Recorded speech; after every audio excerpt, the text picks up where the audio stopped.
जय माता दी, जय माँ भद्रकाली आप सभी को। आशा करती हूँ आप सभी लोग अच्छे होंगे, स्वस्थ होंगे और माँ काली का आशीर्वाद आप सब पे बना रहे। मैं अपने जीवन से जुड़ी कुछ बातें आज बताऊंगी इस वीडियो में। तो मैं आज बताऊंगी, मैं जब आगरा में थी, आगरा में मेरे पापा की पोस्टिंग थी, तो फिर मैं वहाँ पे पढ़ाई कर रही थी, अपने PA LLB की पढ़ाई कर रही थी। मेरी यूनिवर्सिटी का नाम डॉक्टर भीमराव अम्बेडकर है और मैं वहाँ पे रहती थी।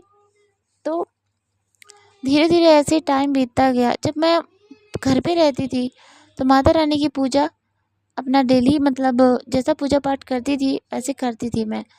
फिर धीरे धीरे समय बीतता गया, टाइम हो बीतता गया। तो फिर एक दिन 2 ढाई साल बाद पापा की पोस्टिंग उरई जालौन हो गया।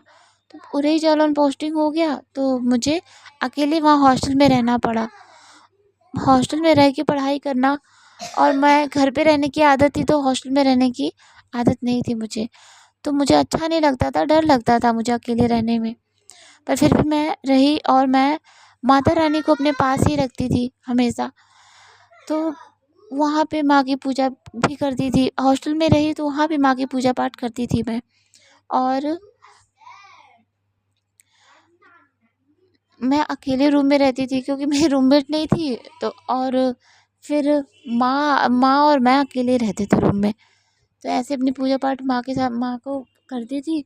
और जो है मेरे हॉस्टल का नाम रानी लक्ष्मीबाई है, रानी लक्ष्मीबाई हॉस्टल। और पास में ही नागरी पाठचारिणी मंदिर था उसमें माता रानी का, और वहीं साइड में डाकघर भी था। तो वहाँ भी जाया करती थी मैं मंदिर, माँ की हमेशा दर्शन करती थी और बैठी रहती थी कुछ टाइम तक माँ के सामने, और माँ को देखती रहती थी मैं। मुझे पता नहीं अच्छा नहीं लगता था, तो मैं हमेशा 1-2 दिन में गैप करके चली जाती थी माँ के पास। तो ऐसे ही एक दिन देखते देखते मेरे हॉस्टल में एक लड़की थी, उन्होंने बोला कि हम माँ के दर्शन करने चलेंगे। उस दिन शनिवार था तो काली माँ का दर्शन करने के लिए वो मुझे ले गई मंदिर। तो मैं मंदिर गई, पर वहाँ पे माँ के मंदिर में काम चल रहा था कुछ, तो काम चलने की वजह से मंदिर बंद था। तो बंद था, पर हम तब भी वेट करते रहे थोड़े टाइम तक के लिए कि क्या पता वेट खुल जाए तो हम माँ के दर्शन कर लेंगे। तो मैं माँ के दर्शन नहीं कर पाई और वापस आ गई हॉस्टल।